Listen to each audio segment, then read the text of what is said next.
میں آفس سے کچھ لیٹ ہی گھر پہنچا تھا جب زین کا منہ بنا ہوا تھا، دونوں ہاتھ اپنے منہ پہ رکھے، گود میں تکیا رکھے، صوفے پر بیٹھا ہوا ٹی وی پہ کارٹون دیکھ رہا تھا۔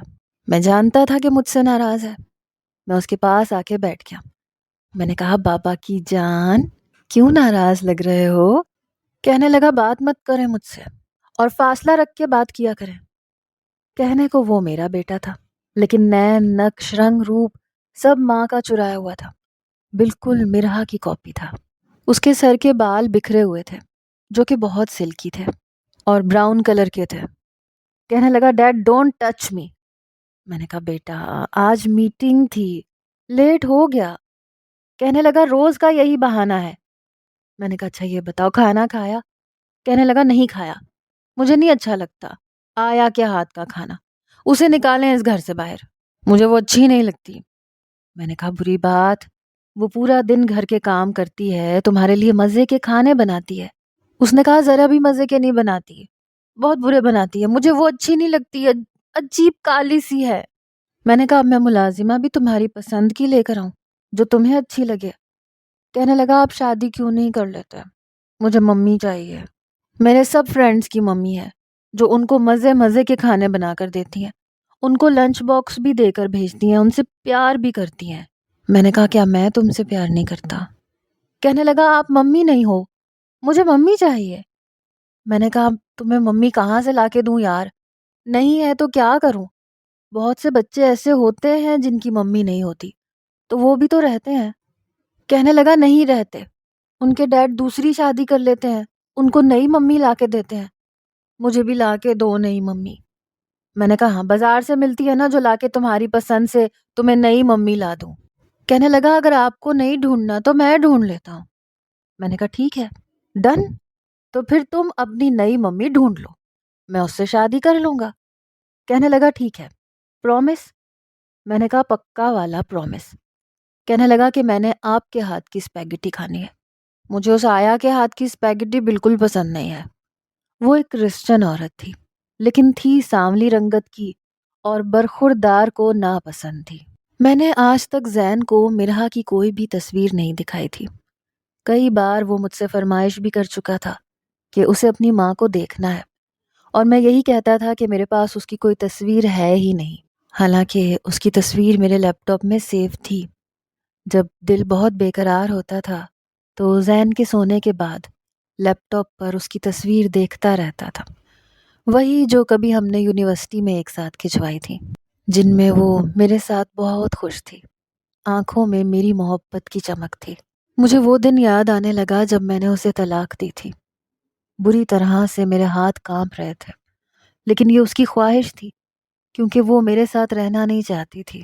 کاش وہ مجھے ایک موقع دیتی تو میں اس کی ساری شکایتیں دور کر دیتا۔ وقت بدل چکا تھا، دشمنی بھی ختم ہو چکی تھی۔ سلطان بھائی بھی اس دشمنی کو بھول گئے تھے۔ اب تو دونوں قبیلے میں رشتے بھی ہونے لگے تھے، محبتیں بھی بڑھنے لگی تھیں۔ سب کچھ بدل گیا تھا، لیکن مرہا میری زندگی سے جا چکی تھی۔ گہری ٹھنڈی آہ بھری میں نے اور کچن میں آ گیا۔ جلدی سے زین کے لیے اسپیگٹی بنانے لگا۔ آدھے گھنٹے میں نے سب کچھ تیار کر کے ٹیبل پر رکھا، اپنے لیے کھانا بھی گرم کر کے ٹیبل پر رکھا اور خود فریش ہونے کے لیے چلا گیا۔ جب میں باہر آیا تو زین میرا ہی انتظار کر رہا تھا۔ ہم نے مل کر کھانا کھایا۔ وقت یوں ہی گزرنے لگا۔ میں نے نوٹ کیا آج کل زین بڑا خوش نظر آ رہا تھا۔ اسکول کا کام بھی بڑی توجہ سے کرتا تھا اور مجھے دکھاتا بھی تھا۔ کہتا تھا، ٹیسٹ میں سب سے اچھے نمبر میرے آئے ہیں۔ میں نے کہا، واہ بھائی واہ۔ پھر کہنے لگا، ڈیڈ ہمارے اسکول میں ایک نئی ٹیچر آئی ہیں، بہت پیاری ہیں، قسم سے بڑی خوبصورت ہیں۔ میں نے کہا، شرم نہیں آتی تمہیں؟ اتنی سی عمر میں تم اپنی ٹیچر کو لائن مار رہے ہو؟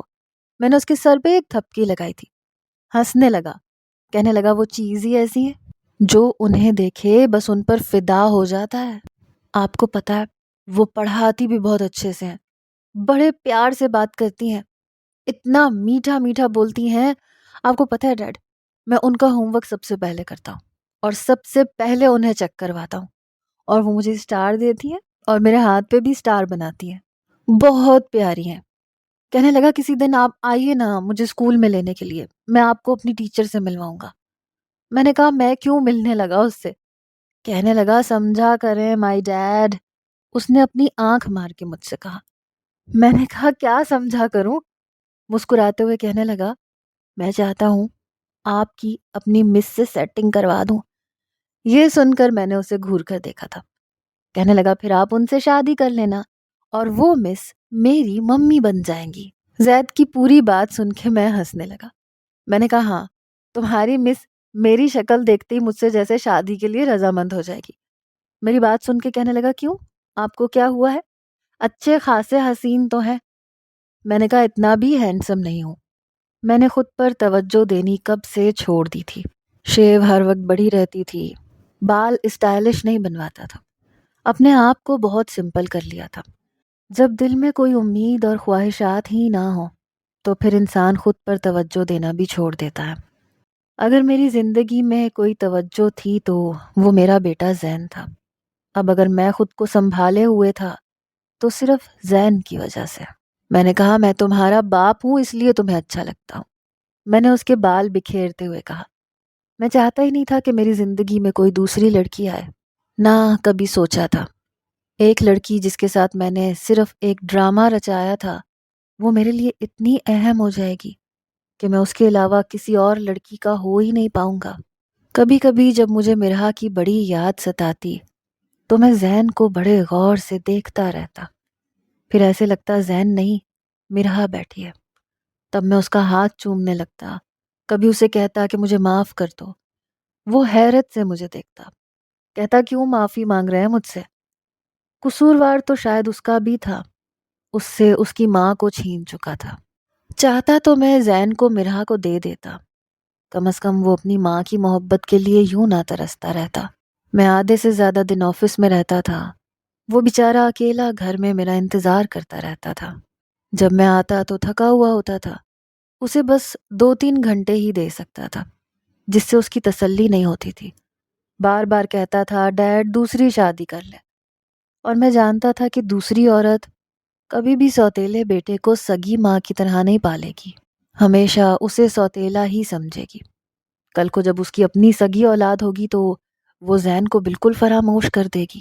ماں ماں ہوتی ہے، سوتیلی ماں بڑی مشکل سے ہی ماں بنتی ہے، اور میں نہیں سمجھتا تھا کہ کوئی بھی عورت زین کو ماں جیسی محبت دے گی۔ کبھی کبھی جب مجھے وہ لمحہ یاد آتا جب کپ کپاتے ہاتھوں سے مرہا نے مجھے زین دیا تھا تو وہ کیسے رو رہی تھی، اس سے پہلے زین کو کیسے سینے سے لگا کر چوم رہی تھی، پیار کر رہی تھی۔ شاید زندگی بھر کا پیار اس نے اس 1-2 گھنٹے میں ہی اسے دے دیا تھا۔ جانتی تھی کہ میں بچہ اس سے لے لوں گا۔ وہ مجھ سے اتنی نفرت کرتی تھی کہ زین کو اپنے پاس رکھنے سے صرف اس لیے انکار کر دیا تاکہ کہیں مجھ سے اس کا سامنا نہ ہو، میں زین کے بہانے اسے نہ دیکھ سکوں۔ کبھی کبھی دل چاہتا ہے کہ وقت پیچھے کو مڑ جائے، میں اس کے ساتھ وہ بدلہ نہ لیتا جو لیا تھا، واپس پاکستان جاتا ہی نہ، اس کے ساتھ لندن میں زندگی شروع کر دیتا، میں اس کو اس کا حق اور محبت دیتا اور وہ مجھے میرا، اور زندگی کتنی اچھی ہوتی، ہمارا بچہ ماں اور باپ دونوں کے ساتھ پلتا، ایک مکمل زندگی جیتا۔ مجھے اپنا آپ زین کا بھی قصوروار لگتا تھا۔ دن بدن زید کی محبت اپنی ٹیچر کے لیے بڑھتی جا رہی تھی۔ بار بار مجھ سے کہتا میری ٹیچر سے ملے نا، میں کچھ نہیں جانتا، مجھے وہ بہت اچھی لگتی ہیں، ڈیڈ پلیز آپ ان سے ملیں۔ میں نے کہا اچھا ٹھیک ہے مل لیتا ہوں تمہاری ٹیچر سے بھی، اور اگر اس نے انکار کر دیا تو؟ کہنے لگا ایسا ہو ہی نہیں سکتا، مجھے پتا ہے میرے ڈیڈ دنیا کے بیسٹ ڈیڈ ہیں، وہ دیکھتے ہی آپ کو پسند کرنے لگیں گی۔ ڈیڈ وہ مجھے بہت اچھی لگتی ہیں، محبت سے بات کرتی ہیں، مجھے وہ سب سے زیادہ کلاس میں اہمیت دیتی ہیں، کہتی ہیں تم بہت اچھے بچے ہو۔ جب وہ میرا اسکول میں اتنا خیال رکھتی ہیں تو گھر میں بھی رکھیں گی۔ میں جانتا تھا کہ یہ سب بیکار ہے، میں اپنے دل میں مرہا کے علاوہ کسی کو بھی جگہ نہیں دے سکتا تھا، نہ دل میں نہ اپنی زندگی میں، لیکن مجھے زین کے اصرار پر اسکول جانا پڑا، اور میں اسے کہہ چکا تھا کہ وہ اپنی ٹیچر کو رو کے رکھے۔ کہنے لگا ٹھیک ہے، میں جب اس کو اسکول لینے کے لیے پہنچا تو وہ اپنی ٹیچر کے ساتھ اسکول کے بہت بڑے سے لان میں بینچ پر بیٹھا باتیں کر رہا تھا، بلکہ میری تعریفیں کر رہا تھا۔ ٹیچر میرے ڈیڈ بہت اچھے ہیں، مجھ سے بہت محبت کرتے ہیں، بس میری مما نہیں ہے نا، مجھے اپنی مما کی بہت کمی محسوس ہوتی ہے۔ ان دونوں کی میری طرف پشت تھی۔ فیروزی رنگ کا اس کی ٹیچر نے سوٹ پہن رکھا تھا، سر پہ دوپٹہ اوڑھ رکھا تھا۔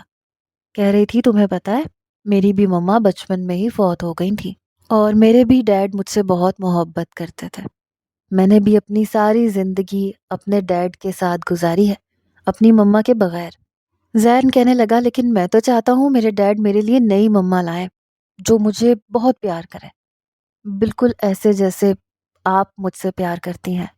ایک تو میرا بیٹا بھی لڑکیوں کو پھنسانے میں سب سے آگے ہے، پتہ نہیں بڑا ہو کر کیا کرے گا۔ بہرحال نظر کا چشمہ مجھے لگ چکا تھا اور یوں تو بال کالے ہی تھے لیکن سائیڈوں سے ہلکے ہلکے سفید ہونے لگے تھے۔ وقت سے پہلے ہی مرحا کی محبت نے مجھے بڑھاپے میں داخل کرنا شروع کر دیا تھا، حالانکہ میری عمر ابھی 40 کے قریب بھی نہیں پہنچی تھی۔ میں نے زین کو آواز دی تو بیک وقت دونوں نے پلٹ کر مجھے دیکھا۔ اس لڑکی کو دیکھ کر میں اپنا اگلا سانس لینا بھول گیا، شاید ایسی ہی کسی کیفیت سے وہ بھی گزر رہی تھی۔ مجھے دیکھ کر آنکھیں جھپکنا بھول گئی، میرا بھی یہی حال تھا۔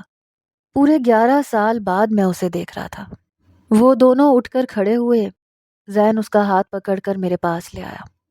وہ کسی کٹی پتنگ کی طرح میرے پاس پہنچی، مجھے دیکھے جا رہی تھی۔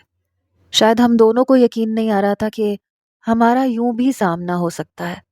زین کہنے لگا ٹیچر یہ میرے ڈیڈ ہیں اور ڈیڈ یہ میری ٹیچر ہیں، مس مرحا مصطفیٰ۔ اس کا پورا نام سن کر میرے دل کو بڑی زور کا جھٹکا لگا۔ مرحا زریاب سے مرحا مصطفیٰ، یقیناً شادی کر چکی تھی۔ ہم دونوں ہی چپ تھے، کہنے کو کچھ بھی تو نہیں تھا۔ زین کہنے لگا آپ میری ٹیچر کو ہیلو تو کہیں۔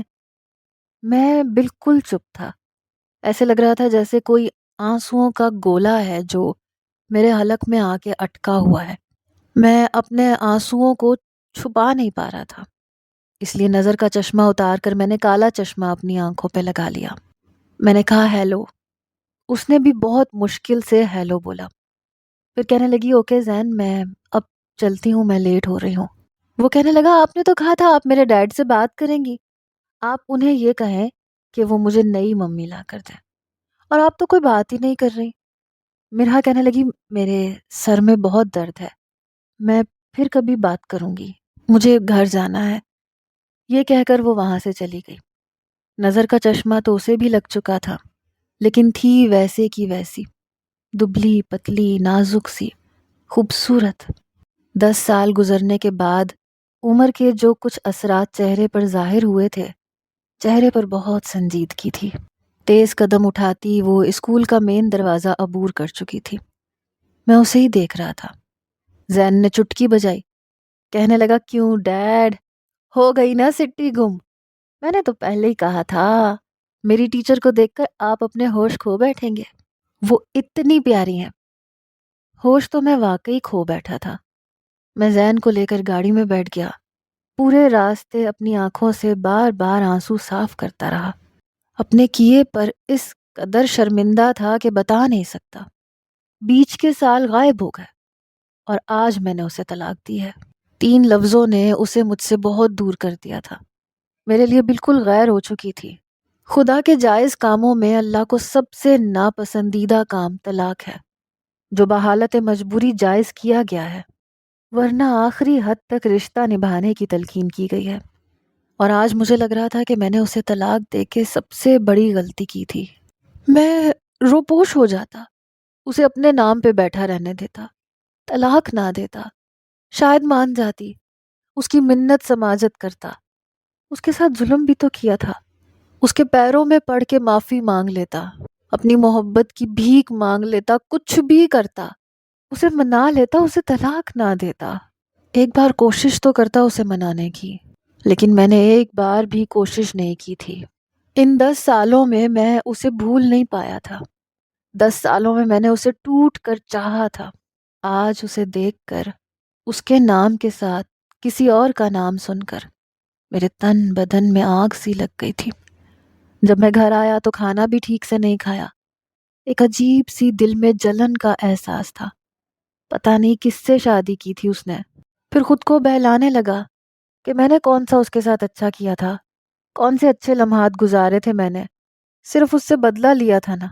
اس کو خوشیوں کا حق تھا، ہو سکتا ہے وہ خوش ہو سکتا ہے اس کا شوہر اس سے محبت کرنے والا ہو۔ مجھے اس کی زندگی میں داخل نہیں ہونا چاہیے، پیچھے ہو جانا چاہیے۔ لیکن اسے دیکھنے کے بعد تو لگتا تھا کہ بہت مشکل ہے کہ میں اس سے دور رہتا۔ پتہ نہیں کیا مصیبت ہے، بہت بڑی الجھن میں پھنس گیا تھا۔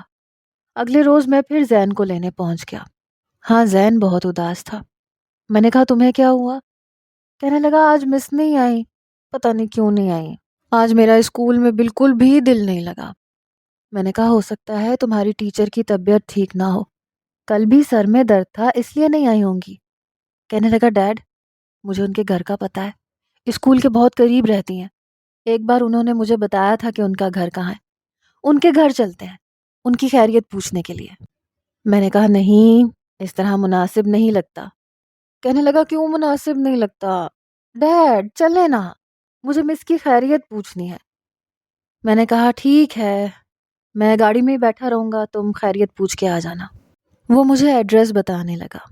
اس معاملے میں زین کا دماغ بہت اچھا تھا۔ وہ اسکول کے قریب ہی ایک اپارٹمنٹ میں رہتی تھی، گراؤنڈ فلور پر اس کا گھر تھا۔ زین نے گھر کا نمبر دیکھا تو کہنے لگا یہی گھر کا نمبر بتایا تھا انہوں نے۔ میں نے کہا ٹھیک ہے تم جاؤ جا کے مل لو، میں انتظار کر رہا ہوں۔ کہنے لگا ڈیڈ آپ بھی ساتھ چلیں، اگر آپ ان سے ملیں گے نہیں تو بات آگے کیسے بڑھے گی؟ اب میں اسے کیا بتاتا کہ بات تو ختم ہو چکی ہے، میں چاہ کر بھی اس کی زندگی میں شامل نہیں ہو سکتا۔ میں نے کہا تم جاؤ جا کے مل آؤ۔ وہ فوراً سے گیا۔ اس نے 2 بار بیل بجائی، دروازہ مرہا نے ہی کھولا تھا۔ زین کو دیکھ کے اس کی آنکھیں چمکی تھیں۔ فوراً سے آگے بڑھ کے اس کو گلے سے لگا لیا۔ ماں تھی، اپنے دل میں بچے کے لیے تڑپ تھی۔ پہلے تو نہیں جانتی تھی کہ وہ کون ہے، لیکن اب جان چکی تھی کہ وہ اسی کا بیٹا ہے۔ اس کو چومنے لگی۔ زین حیران تھا، نہیں جانتا تھا کہ وہ کیوں بے اختیار اسے پیار کر رہی ہے۔ کہنے لگی تم کس کے ساتھ آئے ہو؟ کہنے لگا ڈیڈ کے ساتھ۔ آج آپ اسکول کیوں نہیں آئی؟ میرا سن کر وہ زین سے پیچھے ہٹ گئی۔ کہنے لگی سر میں درد تھا۔ زین کہنے لگا اب آپ کی طبیعت کیسی ہے؟ کہنے لگی میں ٹھیک ہوں۔ بار بار اپنے آنسو صاف کر رہی تھی۔ ایک بار بھی نہ اس نے میری گاڑی کی طرف دیکھا نہ میری طرف، لیکن میں اسی کو دیکھ رہا تھا، اور اسے دیکھنا میرے دل کی بہت بڑی مجبوری تھی۔ وہ کہنے لگی میں کل آؤں گی، اب تم جاؤ۔ زین کہنے لگا مس آپ ڈیڈ کو اندر آنے کے لیے نہیں بلائیں گی؟ کہنے لگی تمہارے ڈیڈ کو جانا ہوگا نا، اس لیے۔ کہنے لگا نہیں، وہ آفس سے واپس آ چکے ہیں، انہیں اور کوئی کام نہیں ہے، اگر آپ چاہیں تو وہ اندر آ سکتے ہیں۔ وہ کہنے لگی میرے ہسبینڈ اندر ہیں اور انہیں اچھا نہیں لگتا کہ کوئی اجنبی گھر کے اندر آئے۔ اس کی بات سن کے میرے اندر چھن سے کچھ ٹوٹا تھا۔ حالانکہ میں جانتا تھا کہ اپنے شوہر کے ساتھ ہی رہتی ہوگی، لیکن پھر بھی اپنے دل پہ اختیار نہیں تھا۔ زین واپس آ گیا۔ کچھ دن بعد میں زین کی پرنسپل سے ملنے گیا، کیونکہ پیرنٹس ٹیچر میٹنگ تھی۔ وہیں مجھے یہ پتا چلا کہ مرہا وڈو ہے، اس کے شوہر کی ڈیتھ ہو چکی ہے۔ اور یہ بات مجھے اس طرح سے معلوم ہوئی کہ میں پرنسپل کے کمرے میں ہی بیٹھا تھا جب ایک ٹیچر آئی۔ کہنے لگی کہ آج میڈم مرہا نہیں آئیں گی کیونکہ ان کے شوہر کی برسی ہے۔ میں سوچ میں پڑ گیا کہ اگر اس کا شوہر زندہ نہیں تھا تو اس نے اس دن زین سے یہ کیوں کہا تھا کہ اس کا ہسبینڈ اندر ہے؟ شاید جان بوجھ کے جھوٹ بولا تھا۔ میں نے پرنسپل سے کہا کہ پھر میٹنگ کسی اور دن رکھ لیتے ہیں کیونکہ زین کی ٹیچر تو ہے ہی نہیں۔ کہنے لگی ہاں ایسے ہی کر لیتے ہیں۔ میں نے کہا کہ یہ کب سے اس اسکول میں پڑھا رہی ہیں؟ کہنے لگی 2-3 سال ہو گئے ہیں۔ میں نے کہا تو ان کے ہسبینڈ کی ڈیتھ کو کتنا عرصہ ہوا ہے؟ کہنے لگی پتہ نہیں، جب سے انہوں نے جوائن کیا ہے تبھی سے میری معلومات کے مطابق ان کے ہسبینڈ حیات نہیں ہے۔ یہ سن کر میرے دل میں پھر سے مرہا کو اپنانے کے جذبات ابھرنے لگے، اس لیے میں گھر کے بجائے سیدھا اس کے گھر پر گیا۔ زین اس وقت گھر میں تھا کیونکہ پیرنٹس میٹنگ تھی اور بچوں کی چھٹی تھی۔ میں نے دروازے کی ڈور بیل بجائی تو مرہا نے ہی دروازہ کھولا تھا۔ مجھے دیکھ کر ایک گہری سانس لی، پھر آگے سے ہٹ گئی۔ مجھے اندر آنے کے لیے کہنے لگی۔ میں اندر چلا گیا۔ گھر بالکل خالی تھا۔ میں لاؤنج کے صوفے پر بیٹھ گیا اور وہ میرے سامنے بیٹھ گئی۔ کہنے لگی میں نے آپ کو اندر آنے کی اجازت صرف اس لیے دی ہے کہ میں آپ سے کچھ بات کرنا چاہتی ہوں۔ میں نے کہا آپ کے ہسبینڈ نظر نہیں آ رہے، وہ کہاں ہے؟ کہنے لگی اپنی جاب پہ گئے ہیں۔ اس نے مجھ سے جھوٹ بولا تھا۔ میں نے کہا میرا آنا تمہیں برا تو لگا ہوگا؟ کہنے لگی ہاں برا تو لگا ہے، لیکن میں خود بھی آپ سے ملنا چاہتی تھی۔ میں نے کہا وہ کیوں؟ کہنے لگی میر مجھے میرا بیٹا واپس چاہیے۔ اس کی آواز میں واضح نمی تھی۔ اس نے جو بات مجھ سے کہی میں حیرت سے اسے دیکھتا رہ گیا۔ میں نے کہا کیا مطلب ہے تمہارا؟ کہنے لگی مجھے زین واپس چاہیے۔ 10 سال تم نے اس کے ساتھ گزارے ہیں، باقی کی زندگی میں اس کے ساتھ گزارنا چاہتی ہوں۔ میری کوئی اولاد نہیں ہے، اس لیے مجھے میرا بچہ واپس دے دو۔ ویسے بھی وہ ایک ماں کی محبت کو ترس رہا ہے۔ یہ کہتے ہوئے اس کی آنکھوں سے ٹپ ٹپ آنسو بہنے لگے۔ میں نے کہا اور میں کیا کروں گا اس کے بغیر؟ کیا میں جی سکتا ہوں؟ کہنے لگی میں کچھ نہیں جانتی، میں نے جتنی قربانی دینی تھی میں نے دے دی، لیکن اب نہیں دینا چاہتی، مجھے میرا بچہ لوٹا دو۔ یہ کہہ کر اس نے میرے سامنے ہاتھ جوڑ دیے۔ کہنے لگی میرا زین مجھے واپس دے دو، اسے ماں کی محبت کی ضرورت ہے، اور جب سے مجھے یہ پتا چلا ہے کہ وہ میرا بیٹا ہے مجھے ایک پل چین نہیں آتا۔ میں نے یہ 10 سال اپنے دل پہ کیسے پتھر رکھ کے گزارے ہیں میں جانتی ہوں۔ آسان نہیں ہوتا اپنے دل کا ٹکڑا کسی کو دے دینا۔ میں نے کہا کسی کو؟ میں نے اسے تعصب سے دیکھا۔ میں اپنی بات کو زور دے کر پھر کہنے لگا میرا میں زین کے لیے کسی نہیں ہوں، اس کا باپ ہوں۔ اگر اسے ماں کی محبت کی ضرورت ہے تو باپ کی بھی ہے۔ وہ کہنے لگی نہیں ہے، نہیں ہے اسے تمہاری ضرورت۔ میں کچھ نہیں جانتی، مجھے میرا بیٹا واپس دے دو ورنہ میں عدالت کے ذریعے بھی اسے لے سکتی ہوں۔ میں نے کہا کس بیس پہ؟ میری اولاد ہے وہ، میرا خون ہے، میں حق رکھتا ہوں اس پر۔ کہنے لگی اسے یہ نہیں پتا کہ میں اس کی ماں ہوں، لیکن جب اسے یہ پتا چلے گا نا وہ بھاگا آئے گا میرے پاس، اور میر یہ تم بھی جانتے ہو کہ وہ مجھے چھوڑے گا نہیں۔ وہ یہ کہتے ہوئے بار بار روئے جا رہی تھی، اپنے ہاتھ کی پشت سے اپنے آنسو پونچھے جا رہی تھی۔ میں نے کہا تمہارے شوہر کو اعتراض نہیں ہوگا؟ میں نے جان بوجھ کر یہ بات کہی تھی۔ کہنے لگی نہیں ہوگا اعتراض۔ میں نے کہا مجھے تو اعتراض ہے، میں بھلا کیوں اپنا بچہ کسی غیر مرد کے حوالے کروں؟ تم زین کی سگی ماں ہو، وہ شخص اس کا سگا باپ نہیں ہے، وہ کیوں اسے اپنے گھر میں رکھے گا، کیوں برداشت کرے گا؟ میں سچ اس کے منہ سے سننا چاہتا تھا۔ کہنے لگی میرے شوہر کی ڈیتھ ہو چکی ہے۔ یہ سن کر میں کچھ دیر چپ سا ہو گیا، حالانکہ میں جانتا تھا۔ کہنے لگی میرے پاس جینے کے لیے اور کوئی سہارا نہیں ہے، اس لیے میرا زین مجھے واپس کر دو۔ میں نے کہا میں نے ابھی تک شادی نہیں کی مرہا، میں آج بھی تم سے محبت کرتا ہوں۔ اگر تم چاہو تو ہمارا بیٹا ایک مکمل زندگی جی سکتا ہے، ماں باپ دونوں کی محبت اسے مل سکتی ہے۔ میری بات سن کے ہتھے سے اکھڑ گئی۔ کہنے لگی نہیں، میں تمہیں نہیں اپنا سکتی، کسی بھی قیمت پر نہیں، مجھے صرف میرا بیٹا چاہیے۔ میں اٹھ کے کھڑا ہو گیا۔ میں نے کہا میں اپنا بیٹا تمہیں نہیں دے سکتا، تمہیں بیٹا چاہیے، مجھ سے نکاح کر لو۔ میرا یہ کہنا تھا کہ اس نے میرا گریبان پکڑ لیا۔ کہنے لگی میں جانتی تھی جب تمہیں یہ پتا چلے گا کہ میرے شوہر کا انتقال ہو چکا ہے تو تم ایسے ہی ہتھ کنڈے اپناؤ گے۔ میر تم آج بھی نہیں بدلے، تم اب بھی ویسے ہی ہو۔ میں نے اس کے دونوں ہاتھ پکڑ لیے، اسے خود سے قریب کر لیا۔ میں نے کہا نہیں بدلا، آج بھی تم سے محبت کرتا ہوں، آج بھی میرے دل میں تم ہو۔ پہلے بھی تم سے کہہ چکا تھا کہ مجھے معاف کر دو، زین کے بارے میں سوچو، ہمارے بچے کو ماں اور باپ دونوں کی ضرورت ہے، لیکن تم نہیں مانی، تم نے طلاق کو ترجیح دی۔ اور اب اگر تم یہ سمجھ رہی ہو کہ صرف ماں کی محبت پا کر زین کی زندگی مکمل ہو جائے گی تو یہ تمہاری غلط سوچ ہے۔ میں اپنے بیٹے کو اکیلا نہیں چھوڑ سکتا۔ ٹھیک ہے تم کر لو عدالت میں کیس، لیکن فیصلہ یہی ہوگا کہ ایک دن وہ تمہارے پاس رہے گا، ایک دن میرے پاس۔ اچھی طرح سوچ لو، کیا زندگی ہوگی اس کی، بٹ کے رہ جائے گا وہ تم میں اور مجھ میں۔ تمہیں اگر مجھ سے نفرت بھی ہے، تب بھی اگر زین سے محبت ہے تو مجھ سے نکاح کر لو، اس کی خاطر، تاکہ اس کی زندگی اچھی گزر سکے۔ آج بھی فیصلہ تمہارے ہاتھ میں چھوڑتا ہوں مرہا، اور اگر تمہیں یقین نہیں آتا تو پوچھ لو زین سے، اسے بتا دو کہ تم اس کی ماں ہو، اور یہ بتانے کے بعد اس سے پوچھ لینا کہ وہ رہنا کس کے ساتھ چاہتا ہے، تمہارے ساتھ یا میرے ساتھ۔ باخدا اگر وہ صرف تمہارے ساتھ رہنا چاہتا ہوا تو میں بیچ میں سے ہٹ جاؤں گا، لیکن اگر وہ ہم دونوں کے ساتھ رہنا چاہتا ہے تو پھر تمہیں مجھ سے نکاح کرنا ہوگا، اپنے لیے نہ صحیح، میرے لیے نہ صحیح، زین کے لیے۔ وہ چپ تھی۔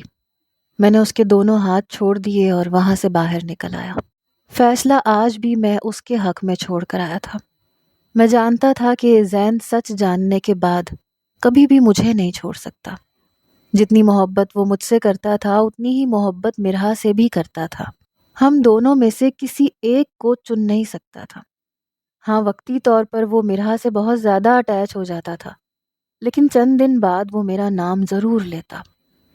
اگلے روز جب میں زین کو اسکول سے واپس لینے گیا تو وہ رو رہا تھا۔ اس نے میرا ہاتھ زور سے پکڑ رکھا تھا۔ مجھ سے کہنے لگا، ڈیڈ آئی ہیٹ یو، آپ نے مجھ سے جھوٹ بولا کہ میری مما ہے ہی نہیں، میری ٹیچر میری مما ہے، آپ نے مجھ سے جھوٹ کیوں بولا؟ میں وہیں کھڑا ہو گیا۔ میں نے کہا، اس کا جواب اپنی ماں سے پوچھو اس سے، اس نے خود تمہیں میری گود میں دیا تھا اور کہا تھا کہ لے جاؤ اسے یہاں سے۔ میں نے بھی جھوٹ نہیں بولا تھا۔ میرا ایک دم نروس ہوئی۔ میں نے تب بھی کہا تھا کہ زین کے لیے واپس چلو، لیکن اس نے کہا تھا کہ مجھے نہیں رہنا۔ پوچھو اپنی ماں سے، کیا میں جھوٹ بول رہا ہوں؟ اور اب بھی میں چاہتا ہوں کہ ہم ساتھ مل کر رہیں، لیکن تمہاری ماں نہیں رہنا چاہتی میرے ساتھ۔ فیصلہ تمہارے ہاتھ میں ہے، تمہیں اپنی مما کے ساتھ رہنا ہے یا میرے ساتھ۔